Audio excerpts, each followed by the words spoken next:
बिस्मिल्लाहिर्रहमानिर्रहीम नहमदुहु व नुसल्ली व नुसल्लिमु अला रसूलिहिल करीम। नाज़रीन, गुज़श्ता एक साल के दौरान पाकिस्तान में क्या हुआ, पाकिस्तान इस एक साल में कहाँ पे खड़ा है, ये सारी चीजें मैंने बड़े गौर व फिक्र के बाद आपके सामने आज रखनी है, क्योंकि अब वक्त आ गया है कि हम फैसला करें कि पाकिस्तान को हमने किधर लेके जाना है। हम पिछले साल सितंबर में जाते हैं जब इमरान खान साहब की हुकूमत थी और इमरान खान साहब वजीर आजम थे। उस वक्त भी माली तौर पे पाकिस्तान की सूरत हाल को बहुत अच्छी नहीं थी। इस दौरान DGISI की तब्दीली का मामला आया, जिसमें ये हकीकत बात है कि इमरान खान साहब ने पहले इत्तफाक किया और जब नोटिफिकेशन हो गया तो फिर उन्होंने जो कुछ किया वो सारी कौम को मालूम है। इस अरसा के दौरान कुछ मुल्कों के साथ हमारे जो मामलात थे माली, उन मुमालिक ने पाकिस्तान की सूरत हाल में मुल्क के सलामती के इदारों और अफवाज पाकिस्तान से इस बारे में पूछा कि हुकूमत के जो हालात हैं आप कहां खड़े हैं। ये मेरी मालूमात हैं, जैसे दोस्त मुमालिक तमाम मुख्तलिफ सतह के राब्ते उनके होते हैं। तो उस वक्त के सिपा सलार जनरल कमर जावेद बाजवा साहब का ये पैगाम था सबको कि हम पाकिस्तान के साथ खड़े हैं और हमें आपके तामुन की जरूरत है। हम सियासत से दूर हो रहे हैं लेकिन पाकिस्तान के साथ हैं, लिहाजा हुकूमत को और पाकिस्तान को खा वो तेल चाहिए, खा वो कर्ज चाहिए, खा वो इमदाद चाहिए, उसमें आप ताउन करें। अब मुझे बताएं कि अगर इमरान खान साहब को हटाने का मंसूबा फौज ने बनाया था या एस्टेब्लिशमेंट ने तय कर लिया था तो बड़ा आसान था, वो मुमालिक से कहा जाता कि जी हमारा इन पर एतमाद नहीं है, तो बात खत्म हो जाती। लेकिन बार बार इमरान खान साहब को यह बताया गया कि जनाब आप अपने जमात के मेंबरान को जमा करें, वो आपसे दूर जा रहे हैं, वो आपकी बात नहीं सुन रहे हैं और मेहरबानी करें मुल्क में अनारकी की तरफ मुल्क को ना ले जाए। इस दौरान इमरान खान साहब ने जब इत्तफाक कर लिया इस बात के ऊपर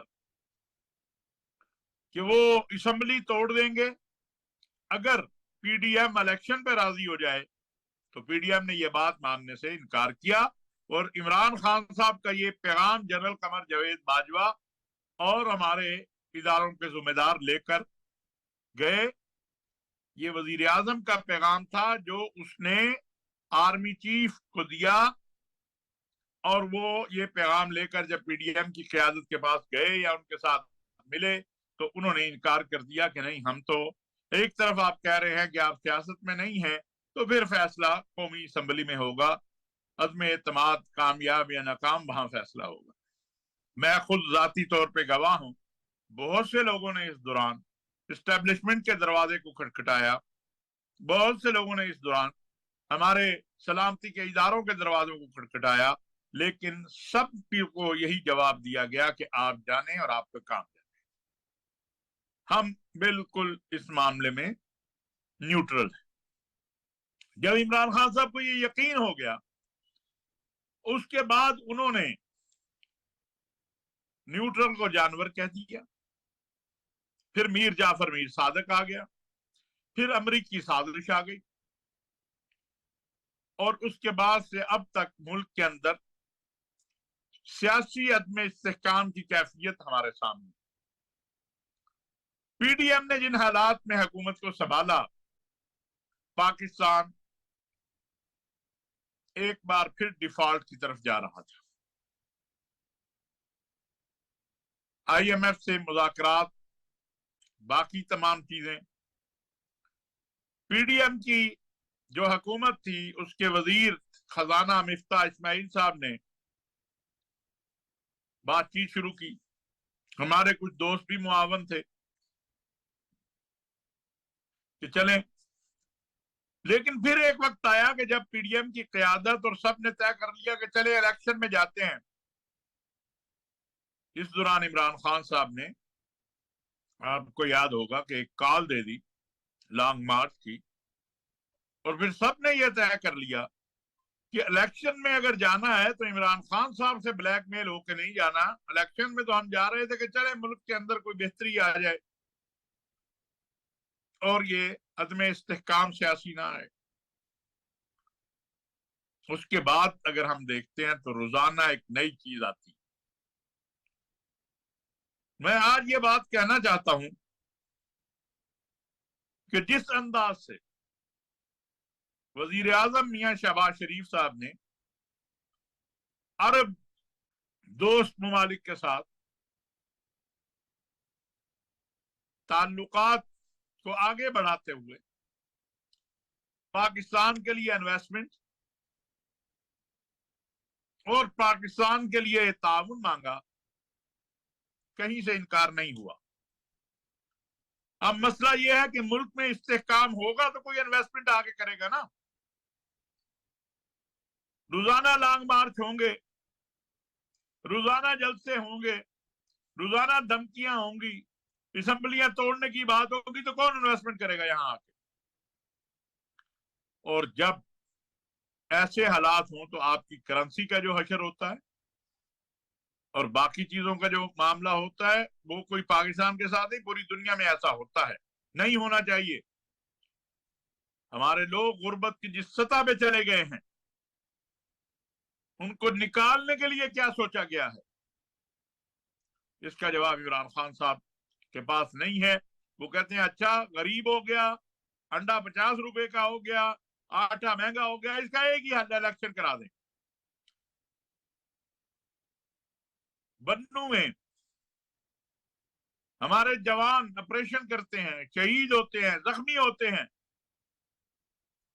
कोई परवाह नहीं है। वहां हुकूमत खैबर पख्तूनख्वा में किसकी है? इमरान खान साहब की है। क्या खैबर पख्तूनख्वा का वजीर आला जख्मियों के पास गया है?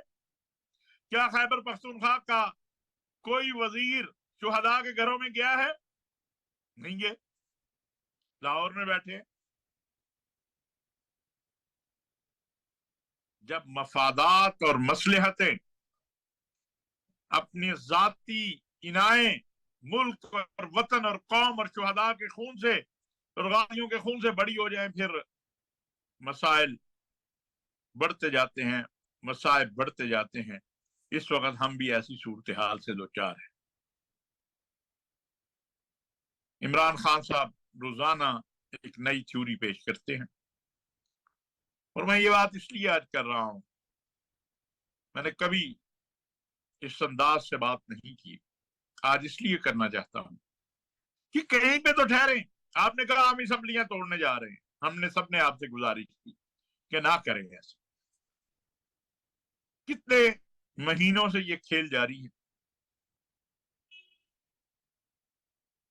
और फिर क्या हुआ? चलिए पंजाब में तो अदालत में मामला आ गया, बाकी खैबर पख्तूनख्वा की असेंबली क्यों नहीं तोड़ी? वहां क्या हुआ? अब फिर जल्द से जुलूसों की। क्या मुल्क की सारी सूरत हाल में मुतहम्मिल है जो कुछ हम कर रहे हैं? मैं समझता हूं कौम को भी सोचना चाहिए, कौम को भी फिक्र करनी चाहिए। और फिर कल एक बयान मैंने इमरान खान साहब का देखा है, मुझे बड़ा अफसोस भी हुआ है। वो अपने आप को मुल्क का इस्तेहकाम करार दे रहे हैं। कोई शख्स, कोई जमात, कोई फर्द, कोई गिरोह वतन के बराबर नहीं हो सकता। वतन की अपनी अहमियत है। अफराद वतन के ताबे होते हैं, वतन अफराद के ताबे नहीं होते। एक हमारे बहुत अच्छे लिखने वालों ने یہ بات لکھی ہے کہ خان صاحب آپ کہہ رہے ہیں کہ اگر الیکشن نہیں ہوتے، آپ کو نہیں لایا جاتا، یعنی آپ وزیر اعظم ہوں تو ملک میں استحکام ہوگا، نہیں ہوں گے تو نہیں ہوگا، ایسا نہ کیجیے، یہ مناسب نہیں۔ آپ ملک کے وزیر اعظم رہے ہیں، آپ قومی ہیرو رہے ہیں، آپ ایک قومی جماعت کے سربراہ ہیں، آپ کو ایسی باتیں نہیں کرنی چاہیے، یہ افسوسناک باتیں ہیں۔ ہم پھر کہتے ہیں کہ بیٹھیے، ٹیبل پہ بیٹھ کے بات کریں، مذاکرات کریں، مذاکرات سے ہی مسائل حل ہوں گے۔ ناظرین، آپ نے بہت سارے سوالات کیے ہیں۔ دیکھیے، میں کوئی ایکسپرٹ تو نہیں ہوں، لیکن ایک سوال ہے، یہ جو ساری ویڈیو آڈیو لیکس آ رہی ہیں، ہمارا معاشرہ کدھر جا رہا ہے؟ یہ سوچنے کی بات ہے۔ اگر کوئی شخص، میرا تو شروع سے یہ موقف ہے، اور آپ نے اس دور میں بھی کئی بار میں نے ٹی وی پہ کہا کہ صادق اور امین تو رسول اللہ صلی اللہ علیہ وسلم کی ذات ہے، اس کے علاوہ کسی کے لیے یہ جملہ مناسب ہی نہیں ہے۔ ہمارے جج صاحبان نے جب یہ کہا تھا، میں نے اس وقت بھی کہا تھا، آپ ریکارڈ نکال لیں، کہ کسی موجودہ دور کے آدمی کو صادق اور امین کہنا یہ زیادتی ہے، یہ رسول اللہ صلی اللہ علیہ وسلم کی شان ہے، لیکن کہہ دیا گیا۔ اس کے بعد کے حالات ہمارے سامنے آ رہے ہیں، دن بدن کیا ہے۔ میں صدر مملکت سے بھی یہ توقع رکھتا ہوں، میں چیف جسٹس آف پاکستان سے بھی یہ عرض کرتا ہوں، چودھری شجاعت صاحب، چودھری پرویز الہی صاحب، باقی ملک کی قیادت سے بھی، کہ کوئی ایسا راستہ بنائے جس سے ملک ترقی کرے۔ وہ جو وزیر اعظم میاں شہباز شریف صاحب نے بطور قائد حزب اختلاف میثاق پاکستان، میثاق معیشت کی دعوت دی تھی، آج اس کو آگے لے کے چلنے کی ضرورت ہے۔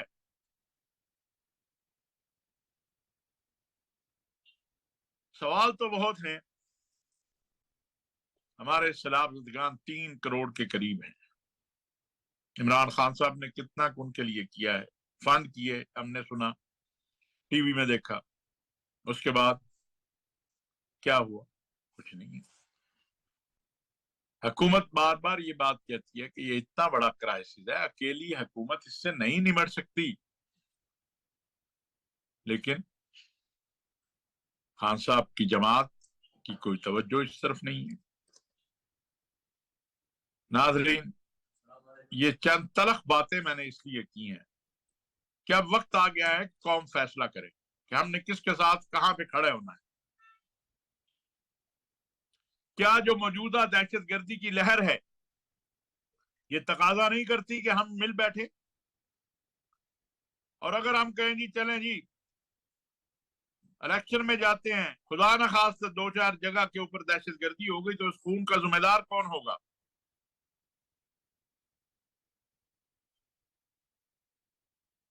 جو بنو کے شہداء اور غازیوں کے گھروں میں نہیں گئے، کیا کہے، افسوسناک ہے، بہت افسوسناک صورتحال، اچھی نہیں ہے، اس سے باہر نکلنے کی کوشش کرنی چاہیے۔ ناظرین، مسلم لیگ نواز اور وفاقی وزیر داخلہ رانا ثناء اللہ صاحب، خواجہ سعد رفیق صاحب نے بھی آج پریس کانفرنس کل کی تھی سوری، جس میں انہوں نے کہا کہ لاہور ہائی کورٹ نے جو پنجاب اسمبلی کے حوالے سے فیصلہ دیا اس پہ ان کے تحفظات ہیں۔ اس پر میں صرف یہ عرض کروں گا کہ اگر سپریم کورٹ، ہائی کورٹ کے فیصلوں پر تحریک انصاف اعتراض کر سکتی ہے تو مسلم لیگ نون بھی اعتراض کر سکتی ہے، لیکن یہ سوال اپنی جگہ ہے کہ کیوں ملک کی سیاسی جمہوری جماعتیں آپس میں بیٹھ کے مسائل حل نہیں کرتی، کیوں روز ان کو عدالتوں میں جانا پڑتا ہے۔ الیس منکم رجل الرشید، کوئی عقل مند نہیں ہے ہمارے یہاں؟ بہت سارے ہیں۔ کوئی بڑے دل والا نہیں ہے، یہ سوال ہے، اس پر عمران خان صاحب کو بھی غور کرنا چاہیے، اس پر باقی لوگوں کو بھی غور کرنا چاہیے۔ ناظرین، پنجاب اسمبلی نے دو بل، ایک بل اور ایک ایکٹ پاس کیا ہے۔ ایک تو قرآن کریم کی حوالے سے ہے اور ایک خاتم النبیین صلی اللہ علیہ وسلم یونیورسٹی کے حوالے سے ہے۔ میں سمجھتا ہوں کہ تمام حزب اختلاف اور حزب اقتدار نے اتفاق رائے سے یہ جو ایکٹ اور بل پاس کیا ہے، اس پر حزب اختلاف کے قائدین اور حزب اقتدار کے قائدین مبارکباد کے مستحق۔ چودھری پرویز الہی صاحب، اسپیکر سبطین خان صاحب، حمزہ شہباز شریف صاحب، اور بھی جو جماعتیں پارلیمان میں ہیں، جس نے بھی بیوروکریسی میں، ہمارے اسمبلی کے سٹاف میں ان دونوں بلوں کے اور ایکٹ کے حوالے سے محنت کی ہے، اللہ تعالیٰ ان کو دنیا اور آخرت دونوں میں اجر عطا فرمائے۔ دیکھیں، ہمارے بہت سارے مشترکات ہیں جن میں ہم جمع ہو سکتے ہیں۔ اگر ہم کل پنجاب اسمبلی میں ان دو بلوں کے حوالے سے اتفاق کر سکتے ہیں تو باقی چیزوں پہ بھی ہو سکتا ہے، صرف تھوڑی سی اپنی انعام، اپنی ذات کی قربانی دینی ہوگی، اپنے آپ کو، اپنی ناک کو تھوڑا نیچے لانا ہوگا۔ باقی یہ بات سچ ہے کہ پاکستان اس وقت جن حالات میں ہے اس سے باہر نکلنے کے لیے اور اس سے باہر نکالنے کے لیے پاکستان کو ہم سب کو کوشش کرنی ہوگی۔ حالات اچھے نہیں ہیں، ہمارے ایک طرف ہندوستان، افغانستان کی صورتحال، ایران کے اندر جو کچھ ہو رہا ہے، یہ سارے ہمارے ارد گرد جو چیزیں ہو رہی ہیں ہمیں اس پر غور کرنا چاہیے۔ ہمارے دوست ممالک جو ہیں، جو ہمارے ہمیشہ مددگار رہے ہیں اور مدد کرتے ہیں، وہ تمام تر چاہت کے باوجود باہر دنیا میں جو انویسٹمنٹ کر رہے ہیں، جو روابط بڑھا رہے ہیں، اس میں کہاں پہ ہم متاثر ہوں گے، اس پر بھی غور کرنے کی ضرورت ہے اور محنت کرنے کی ضرورت ہے، اپنے ان دوستوں کو اعتماد میں لینے کی ضرورت ہے۔ آخر میں ناظرین، جیسا میں نے کل بھی عرض کیا تھا کہ افغانستان میں خواتین کی تعلیم کے حوالے سے اس وقت پوری دنیا میں ایک بحث جاری ہے۔ رابطہ عالم اسلامی، مفتی اعظم سعودی عرب کا دفتر، جو سعودی عرب کی سپریم علماء کونسل ہے، شیخ الازہر، سب کہہ رہے ہیں کہ بچیوں کی تعلیم پر پابندی درست نہیں ہے۔ جو افغانستان کے ہائر ایجوکیشن کے منسٹر نے اپنا موقف دیا ہے، میں سمجھتا ہوں کہ اب ضرورت ہے اس بات کی کہ افغانستان کی قیادت اور عالمی قیادت اور اسلامی قیادت آپس میں مل بیٹھ کے اس معاملے کو حل کرے۔ ہم مانتے ہیں کہ افغان طالبان نے اپنی جدوجہد سے افغانستان کا اقتدار لیا ہے، اس میں کوئی شک نہیں، لیکن دنیا کے ساتھ چلنے کے لیے شریعت کے دائرے میں رہتے ہوئے، اپنی روایات کو دیکھتے ہوئے بعض ایسے کام بھی کیے جا سکتے ہیں جس سے انتشار چاہنے والوں کی حوصلہ افزائی نہ ہو۔ کوئی افغانستان میں، میرا نہیں خیال، ہندوستان اور اس کے حواریوں کے علاوہ چاہتا ہو کہ افغانستان میں بدامنی پھیلے۔ پاکستان کی تو کوشش اور خواہش یہی ہے کہ افغانستان میں امن آئے، کیونکہ ہم افغانستان کے امن کو پاکستان کا امن سمجھتے ہیں۔ اس لیے इस हवाले से जो मौलाना मुफ्ती तकी उस्मानी साहब ने रमजान मुबारक में एक खत लिखा था अफगान क़यादत को, उसको भी सामने रखा जाए और जल्द अज जल्द इस मसले को हल कर लिया जाए, ताकि जो लोग चाहते हैं कि इस खित्ते में इंतशार पैदा हो उनको मौका ना मिले। आप देखें पाकिस्तान पे भी बड़ी उंगलियां उठाई जा रही हैं, लेकिन पाकिस्तान कमिटेड है कि जो मौजूदा अफगान हुकूमत है उसके साथ दुनिया को बातचीत करनी चाहिए। बातचीत से मसाइल हल होते हैं, नफरतों से मसाइल हल नहीं होते, जिद से मसाइल हल नहीं होते। नाज़रीन, अल्लाह रब्बुल इज्जत से दुआ है कि अल्लाह ताला हमारे अहवाल की इस्लाह भी फरमाए और उम्मत मुस्लिमा के अहवाल की इस्लाह भी फरमाए और जल्द अज जल्द पाकिस्तान की क़यादत मुज़ाकरात की टेबल पे बैठे ताकि मुल्क और कौम के लिए बेहतरी हो। वमा अलैना इल्लल बलागुल मुबीन।